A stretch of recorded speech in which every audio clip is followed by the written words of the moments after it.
शिवसेना नेते बोलू ठीक है। शिवसेना के नेता श्रीमान चंद्रकांत खैरे साहब, इनका स्वागत भाव वसूली करेंगे, गुलकुशी करेंगे। श्री विनोद जी घोसालकर साहब, इनकी गुलकुशी भाव वसूली करेंगे।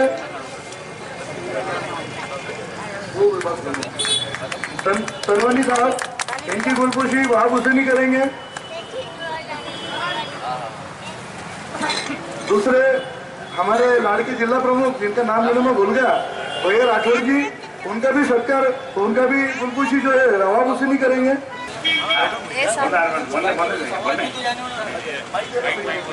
सर, आपका जो 20 साल का कार्यकाल रहा, आप जो 20 साल खासदार रहे औरंगाबाद से, आपने जो करोड़ों रुपए की लागत से रोड, सड़क, पानी का जो मुद्दा बना है, अभी आने वाले 2024 में आप ही खासदार रहने वाले, तो आप किस मुद्दे पर इलेक्शन करेंगे? मैं जनता का सेवक हूँ और जनता का सेवक होने के कारण से जो आप बोलेंगे वो मैं काम करने वाला हूँ। आप जो बोलेंगे वो काम करेंगे। ऐसा नहीं कि एजेंडा मेरा रहेगा, एजेंडा आपका रहेगा और आप जैसे बोलेंगे वैसे हम लोग काम करने वाले हैं।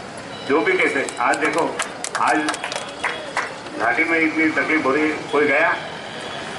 वो गए नहीं गए?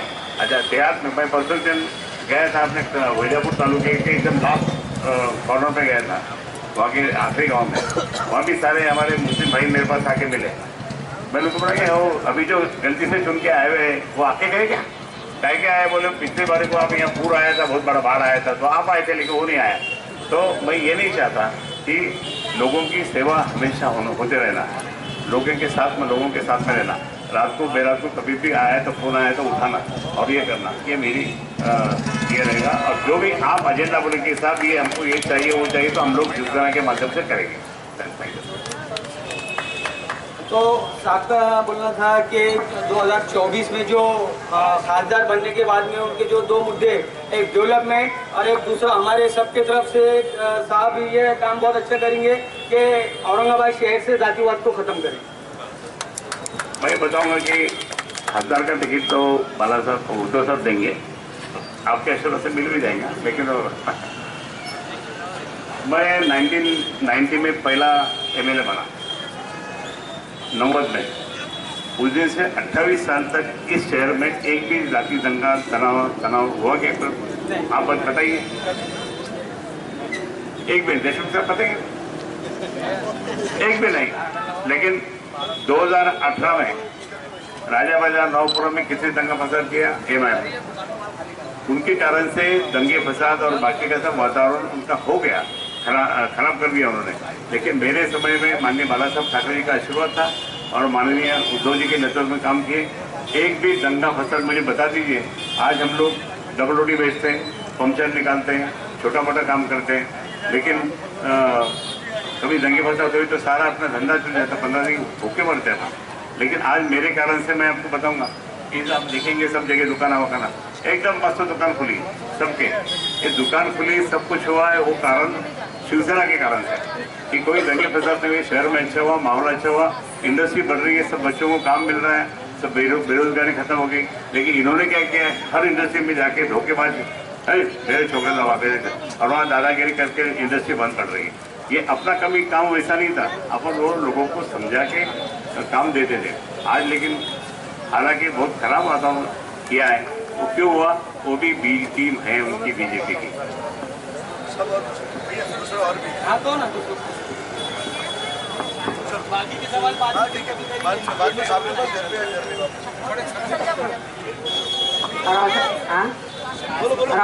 रोशन मस्जिद कने हमारे स्कूल के बच्चे हैं, छोटे छोटे सीनियर KG जूनियर KG, वो बच्चों को कहाँ पढ़ाना? वहाँ पे आंगनवाड़ी होना ना, आंगनवाड़ी होना हमारे को, तो बच्चों को छोटा पढ़ेंगे ना हम। बच्चों को कहाँ पढ़ाने को जगह नहीं है ना, छोटे बच्चों के लिए। हमारे बड़े बड़े स्कूलों में छोटे बच्चों को नहीं लिया जा रहा ना, अब बच्चों को कैसा वो करेंगे आप? और किसी आप पूछाएंगे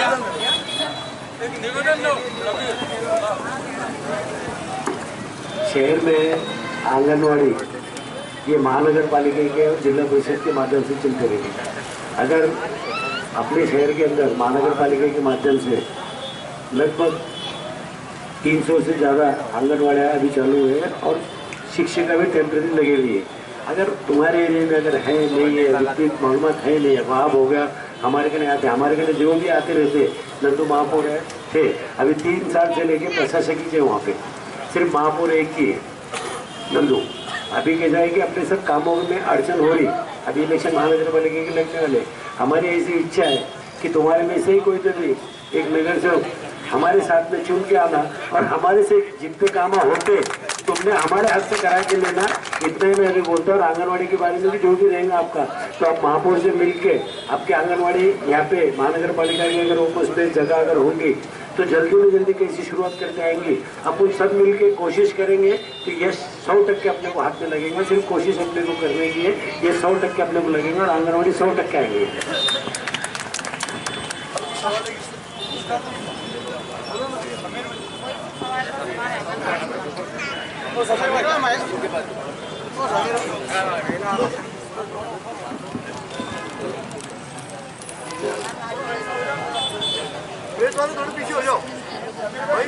हेलो,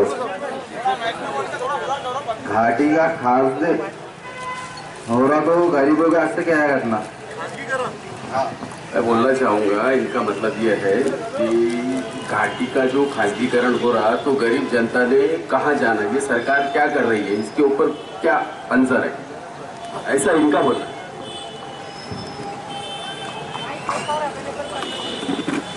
घाटी का जो खासगीकरण हो रहा है इसको शिवसेना पक्ष का, हमारा खुद का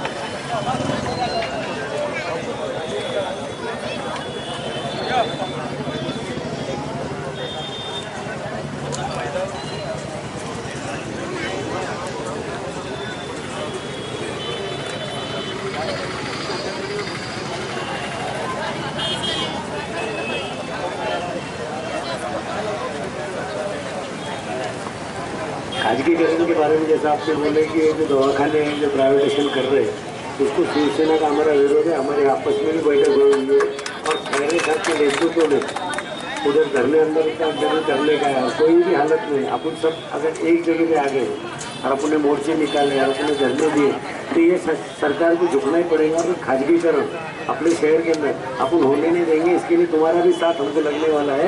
खैरे साहब के नेतृत्व में मोर्चा निकालेंगे, वहाँ बैठक लेंगे। जब हम तुमको भी विरोध देंगे तो आप सब लोग भी वहाँ पे आओ। मेरी विनती, जिला प्रमुख बोल के मेरी विनती रहेंगी आपसे।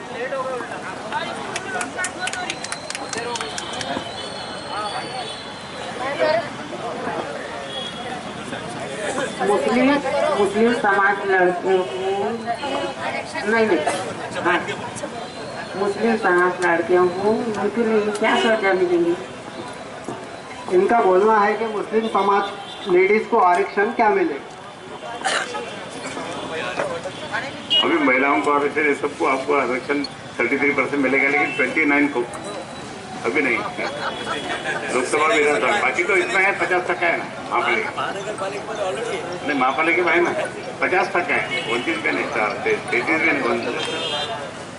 मैं ये कहूँगा कि घाटी हॉस्पिटल का जो सवाल हमारे इन्होंने निकाला करीम भाई ने, करीम भाई घाटी हॉस्पिटल में गया था और किसी भी हालत में घाटी हॉस्पिटल, मतलब सरकार, ये मोदी सरकार का ऐसा दावा है कि सारी चीज खासगीकरण कॉन्ट्रैक्टर बेसिस और खासगीकरण करना चाहते हैं। मतलब आपको पता होगा कि तहसीलदार के भी मतलब कॉन्ट्रैक्ट बेसिस पे चल रहा होगा। जब जिला उपकर होने के बाद में आज एजुकेशन में जो टीचर है, जितने टीचर लोगों को घर पे भेज रहे हैं और वहाँ आएंगे दूसरे, मतलब उसका भी खासगीकरण, कल बहुत बड़ा मोर्चा शिक्षकों का निकला था, टीचर लोगों का, ये सारी बातें होगी। तो मैं ये कहूँगा कि ये तो सरकार सिर्फ खासगीकरण और 2 व्यक्ति के लिए, अडानी अंबानी के लिए कर रहे हैं, बाकी कोई किसके लिए नहीं कर रहा, किसी के लिए नहीं किया। मैं तो कहूँगा कि माननीय बाला साहब ठाकरे जी ने उस वक्त क्या किया था, जैसे ही माड़ा के चेयरमैन थे, भाई मैं माड़ा का मिनिस्टर था, हमारे मोहम्मद नैन्सी वो साहब के बहुत दोस्त थे, उन्होंने ये हाउसिंग की स्कीम जो है ना उन्होंने साहब को दी थी, साहब के दोस्त थे, और वो होने के बाद में वो उसका मंत्री मैं होगा था। बोलने का मतलब हमारे यहाँ कोई जाति पात नहीं है।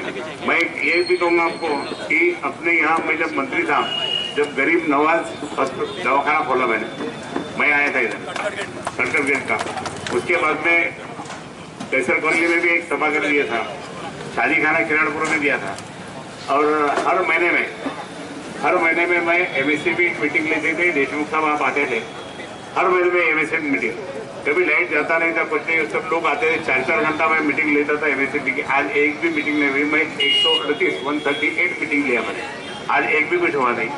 बोलने का मतलब लाइट जा रही, कोई कुछ देखने के लिए तैयार नहीं, अब फोन करेगा कब आएंगे लाइट, लोगों को परेशानी ऐसे हो रही है। आज मैं ये भी अभी घाटी के हॉस्पिटल में आप कभी भी आपका कोई पेशेंट गया होगा वहाँ जाने के लिए देख ले, तो वहाँ नारायण हमारा जो है नारायण कालकट है, उसको हमने ड्यूटी दी हुई, वो वहाँ अपना सामने झुनका बाकर केंद्र है ना, वहाँ 9 बजे बराबर रहता, जो भी पेशेंट के नातेवाईक वगैरह आते, रिश्तेदार आते, वो उसको लेके जाते हैं और वो 12 बजे तक वहाँ रहता, पूरी सेवा वो करता है।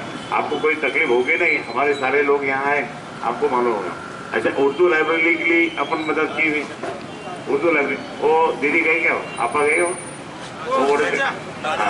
तो उनको बता दीजिए, उनको आपा को बता दीजिए कि उर्दू लाइब्रेरी अपन शुरू किए हैं, वहाँ बच्चों ने जाना चाहिए, क्योंकि एमपीएससी यूपीएससी परीक्षा पास होना चाहिए ना, क्या दूसरे बिहार के उधर के आएंगे लोग, अपने भी लोग पास होना चाहिए ना। उसके बाद में मैं बताऊँगा कि अभी ये रोशन गेट के पास, मतलब इधर के बाजू में जो खाली पड़ी जगह, उसके लिए लोग अपने देख रहे हैं कि क्या होगा क्या नहीं, लेकिन वो खाली जगह जो है वो इसकी गिरनी की थी पहले, आपको चाचा मानोगे, वो गिरनी की जमीन जो बाजू की इधर, वो गिरनी की जगह पे बच्चों को स्पोर्ट्स कॉम्प्लेक्स होना चाहिए, वहाँ शिवपुर अपने स्पोर्ट्स कॉम्प्लेक्स होना चाहिए। वो ये आ रहा, वो जमीन का मोल माप कर रहा, ये प्लॉटिंग करने का, वो प्लॉटिंग करने का, लूट रहे हो जमीन, वो जमीन जो है तो आप लोगों की पहले की जमीन है, इसलिए वहाँ स्पोर्ट्स कॉम्प्लेक्स अगर हुआ तो अपने बच्चे खेल कूद में आगे आ सकते हैं। इसलिए मेरी तो डिमांड वही रहेगी कि वहाँ स्पोर्ट्स कॉम्प्लेक्स हो जाएंगे। हम लोग तो आपके आशीर्वाद से सरकार आने तो सबसे पहले उद्धव साहब को लाके वहाँ उसका भूमि पूजन में करा देंगे। और भाई कहूँगा कि मैं वक्फ बोर्ड का जॉइंट पार्लियामेंट्री कमेटी का चेयरमैन था, सदर था, मेरे मेंबर बनातवाला साहब थे, लेकिन हम तो सब जगह जाते थे। आज वक्फ बोर्ड की प्रॉपर्टी जो है, वो वक्फ बोर्ड की प्रॉपर्टी जो भी वक्त जिसने किया था, उन्होंने जो अनाथ बच्चे, बेवा हो, बाकी उनके लिए वो किया था, और वो कारण से कुछ बढ़ाई लोग बढ़ गए थे वो उसके पैसे से।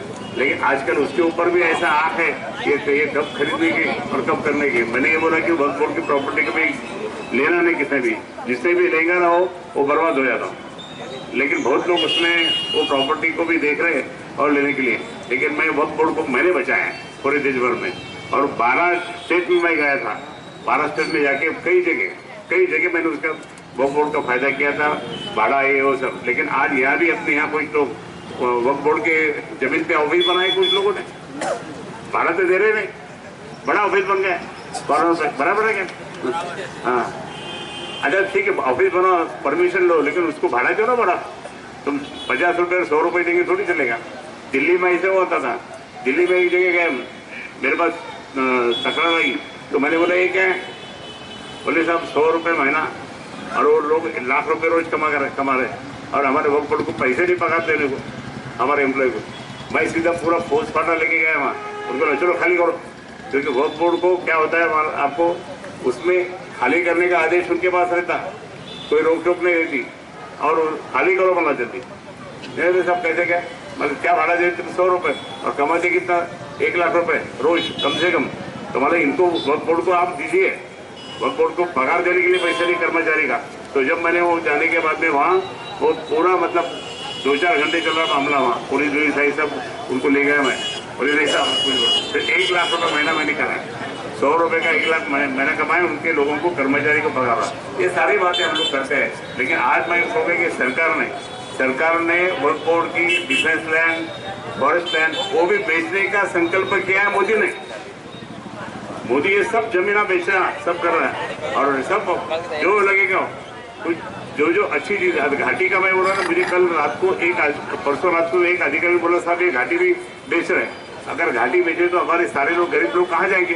तो ये दाव जो है ये इनका ही है। आज महाराष्ट्र सरकार में भी मैं कहूँगा कि कुछ नहीं चल रहा, महाराष्ट्र सरकार में भी ऐसे ही ठिकाना चल रहा, कोई गरीबों को पैसे नहीं आ रहे। अभी संजय गांधी का पैसा कहाँ आ रहा जल्दी, वो चक्कर मारना पड़ता सब लोगों को।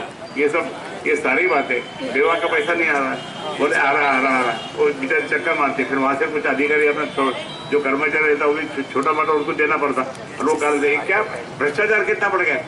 ये मिलने सरकार के समय में भ्रष्टाचार इतना बढ़ गया है पूछो मत, क्योंकि उसके पास इतना पैसा ये लोगों को बांटने के लिए कैसा आ गया, जो आमदार फोड़ने के लिए कैसे आ गए। ये भी 50-50 खोके। मैंने एक बार बोला था किसानों के पास सामने बोला था, अरे मतलब तुम 50-50 खोके ले रहे हैं लेकिन एक पेटी तो दो हमारे किसानों को, लेकिन उन्होंने पेटी तो छोड़ दो, लेकिन वो इधर भागे वहाँ से। आज मैं कहूँगा कि आज ये सरकार बहुत मतलब ये जनता को सताने वाला सरकार है, त्रस्त करने वाला सरकार है। इसलिए मैं आपको ये कहूँगा कि माननीय उद्धव जी का सरकार, माननीय सोनिया गांधी हो, राहुल गांधी हो या अपने महाराष्ट्र कांग्रेस हो या और भी शरद पवार साहब तो है अभी, लेकिन जो फूट गए वो भी नाराज हो रहे, मेरे ख्याल से वो भी वापस आएंगी गई थी। लेकिन ये सारी बातें जो है ये आज मोदी ने पूरा सरकार, और ये आपको बताऊंगा ये जो देवेंद्र फडणवीस है वो सबसे ज़्यादा मतलब शूरली मतलब ऐसी तरह से ये कर रहे हैं कि पूछो मत। इसलिए मैं ये कहूँगा कि ये सारी बातें जो है भारतीय जनता पार्टी मुसलमानों के खिलाफ है पूरी। वो सिर्फ अपने बताते हैं, वो कोई एक अभी मैं जाने वाला हूँ वडगांव पे, वो एक पद ले लिए भाजपा का और दादागिरी कर रहा। तो ये ऐसे लोग हैं तो हमको सही करेंगे, लेकिन मैं बताऊंगा उनको सीधा करने के लिए हमको भी जो लोगों को तकलीफ दे रहे हैं ऐसे लोग। लेकिन आज मैं कहूँगा कि सारे मुस्लिम समाज के खिलाफ ये बीजेपी है, मोदी है, जानबूझ के फिर भी अपना स्कूल आ रहा फिर भी कर रहे हैं, कैसे भी कर रहे हैं तो लोगों को मतलब मुस्लिम समाज को नाम दे। और हमको क्या बोलते हैं, तुमने तो क्या इस्लाम स्वीकार किया क्या। अरे माननीय बाला साहब ठाकरे ने ये कहा कि सब धर्म एक साथ। छत्रपति शिवाजी महाराज क्या बोलते हैं, सब धर्म एक बार। छत्रपति शिवाजी महाराज के सैन्य में भी मुस्लिम थे, सब कास्ट के लोग थे, वो सब लोगों को लेके उन्होंने स्वराज्य की स्थापना की। आज मैं कहूँगा कि उसी तरह से माननीय बाला साहब ठाकरे जी काम करते थे। लेकिन आज ये बीजेपी वाले ऐसा लगता है कि बस समाज में जात धर्म में झगड़े लगाने का काम कर रहे हैं। मैं ये कहूँगा कि आपका आशीर्वाद माननीय उद्धव जी के साथ में रखिए, शिवसेना के साथ में रखिए। हम आपकी सेवा ये जब तक चलते रहेगा ना, जब तक हम आपकी सेवा करते रहेंगे उसका आशीर्वाद रहेगा।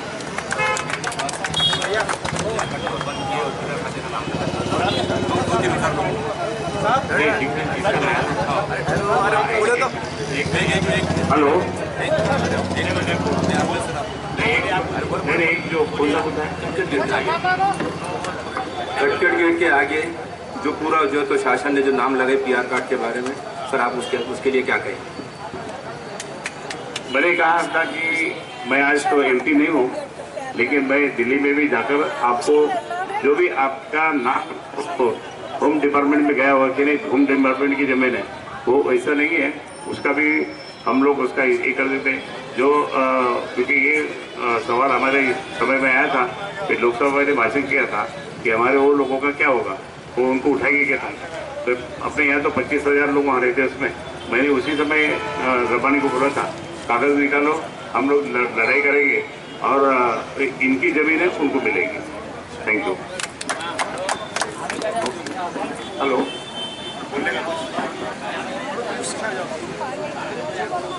अस्सलाम वालेकुम। मैं ये बोलना चाहता हूँ कि घाटी दवाखाना जो है, तो घाटी दवाखाने में जब बच्ची जाती है डिलीवरी के लिए तो मेडिसिन इतना लिख के दे देते हैं वो तो वो मेडिसिन क्या घाटी में देते नहीं है क्या सरकार? बाहर से लाना पड़ता है और कितनी परेशानी होती है बच्ची को, ये हमको मालूम है, हम गए थे वहाँ। और बड़े बड़े हॉस्पिटलों में आज सीजर के नाम पे इतना लूट रहे हैं, तो उस पर कोई पाबंदी सरकार लगा रही क्यों नहीं है? हाँ, आज गरीब बेबस, बड़े लोग तो कर लेते हैं, पर गरीब क्या करना है उसके लिए? मैं ये आपसे पूछना चाहता हूँ साहब, इसका कोई आप हल निकालिए। कल मैं घाटी में गया था तो ये सबसे पहले यही मुद्दा मैंने उठाया कि डिलीवरी के समय में भी कोई दवा नहीं मिलती और दवा बाहर से लाना पड़ता, कहाँ से लेगा दवा? हम लोग सब लोगों को बोलते आसपास के गांव वाले को भाई घाटी में आते जाओ, तुम खासगी दवाखाने जाने के बाद में तुम्हारे पास पैसे रहते नहीं रहते, फिर उसका बिल कम करो, फिर नंदुओं को बोलो या हमको बोलो, हम उसको बोलते हैं। इससे घाटी में अगर घाटी में ही अगर कुछ नहीं है, जैसा एक्सरे कभी मशीन बंद रहती, MRI है नहीं, ये बाकी सब हार्ट का पेशेंट था, कल हार्ट का पेशेंट में सिर्फ उन्होंने एंजियोग्राफी की, एंजियोप्लास्टी नहीं करते, बाकी कुछ हमने ये बोला कि ये सब होना चाहिए। और हसन बशीर साहब को भी हमने ताबड़तोड़ कल फोन करके बताया कि तुम झूठ क्यों बात करते हैं, जब ये कुछ होता नहीं तो क्या सरकार काय के लिए तुम्हारा? ये सरकार को बदलना है अपने को, ये सरकार को बदलने के बाद ही अपना अच्छा होगा। जैसे माननीय उद्धव साहब ने कोरोना में सब चीज़ की फैसिलिटी दी थी, सबको फैसिलिटी देने के बाद में ये लोग बोले कि कोरोना में भ्रष्टाचार हुआ, ये हुआ, कुछ नहीं हुआ, लेकिन जानबूझ के अपनी जान तो बच गई कि नहीं? लेकिन आजकल क्या चल रहा है उनका, ये सब खासगीकरण कर रहे हैं। मैं बताऊंगा कि खासगीकरण करने का ये नतीजा वो कर रहे हैं। और मैं इसलिए मैं बोल रहा हूँ कि सरकार बदलने के बाद ही घाटी के व्यवस्था में, लेकिन हम लोग बहुत बड़ा मोर्चा वहाँ निकालने वाले हैं, ये दवाई के लिए, उसके लिए शिवसेना की तरफ से बड़ा मोर्चा निकालेंगे और आपको भी साथ में मिलेंगे। सर एक सवाल, इधर सर, मैं इसी परिसर का रहने वाला हूँ और मैं एक बतौर यहाँ के नागरिक के तौर पे आपसे सवाल कर रहा हूँ। सर, मुसलमानों को कोर्ट के द्वारा 5% आरक्षण दिया गया था शिक्षण के अंदर। मेरा सवाल ये है कि हमारे देश में कोर्ट बड़ी है कि सरकार बड़ी है? नंबर 1। नंबर 2 है सर कि हाज हाउस बन के पड़ा है, जबकि हाज हाउस के वास्ते लड़ी लड़ी गई थी और वंदे मातरम हॉल बन के तैयार होगा, उद्घाटन होगा। ये देख के मुसलमानों को तकलीफ होती है, खुशी से बात है, लेकिन हज हाउस बंद है सर, तो उसका मतलब क्या है कि मुसलमानों को शान है क्या नहीं? ये मेरा सवाल है आपको। हज हाउस और वंदे मातरम हॉल, ये मेरे ही समय में मैंने बहुत प्रयास से, बहुत आंदोलन करके, ये करके मैं पालक मंत्री था, जब भी बहुत मीटिंग लेके ये दोनों भी मैंने साथ में किए। अभी वो उद्घाटन के लिए वो उनके झगड़े चल रहे हैं। अच्छा, एक दिन आके तो वंदे मातरम को उद्घाटन कर दिया,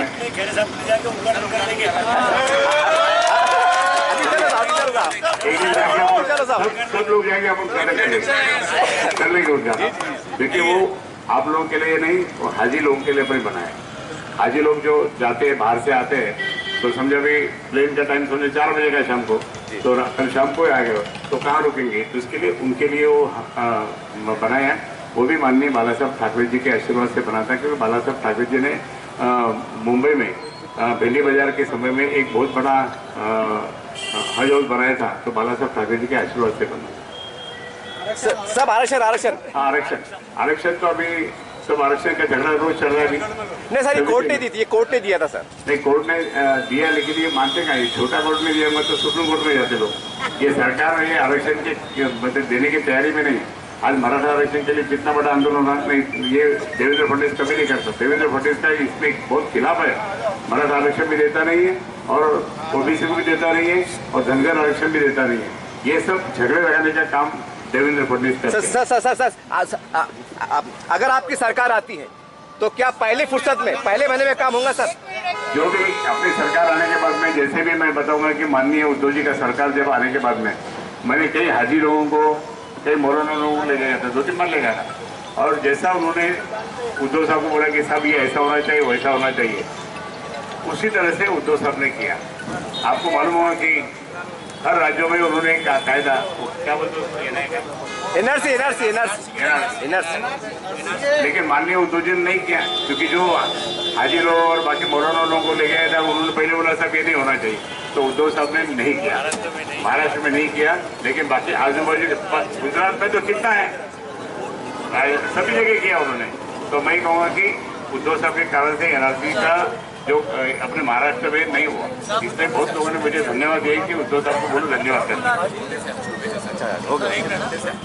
और हज को कितने लोगों को भेजा मैं MP था जब हज को कितने लोगों को भेजा, और आज जाते क्या कोई? मुस्लिम MP होने के बाद भी जाते कोई? मैं तो हिंदू आदमी होने के बाद में कम से कम सबको बोला, मैं उधर से ये बोलता था खजूर लेके आओ, पानी लेके आओ, लेके आते थे। आज भी हमारा मोहसिन गया था, मोहसिन ने मेरे को खजूर ला के दिया, पानी में ला के दिया। बराबर ये प्रेम रहता है, ये प्रेम रखना चाहिए। एक दो मिनट रुक जाओ, अजान हो रही है, 5 मिनट सारे मस्जिदों के अजानों का वक्त है, 5 मिनट रुक जाओ। एक दो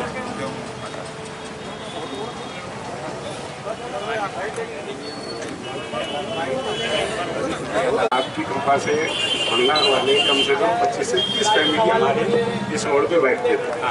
सब कार्यकर्ता पूरे कार्यकर्ता शिवसेना के कार्यकर्ता है, मेरे कार्यकर्ता है। तो मेरा बोलना ये है सर, आपकी कोशिशों से अगर उनको कहीं ना कहीं कॉर्पोरेशन की जगह पे देख लेते और सब पूरे हैं नहीं तो फिर अपन क्या करेंगे मालूम क्या, जहाँ अपने को स्पोर्ट्स कॉम्प्लेक्स बनाने का ना, वहीं बिठा देंगे। नहीं दीदी परेशानी आ गई, जैसा अपन रोड पे लगाते थे दुकान, आज दुकान लगाने को जगह नहीं, तो हमने जो रोड पर बैठते हैं इनकी वजह से भी ट्रैफिक होता है और सब लोग इनके ऊपर ऑब्जेक्शन लेते हैं, इसका हल कुछ ना कुछ निकालिए। Okay okay okay. वो बाजू की जगह है ना अपनी गिरने की वही आके बिठा देंगे ना। आप सब यहाँ आए, आपका बहुत बहुत शुक्रिया।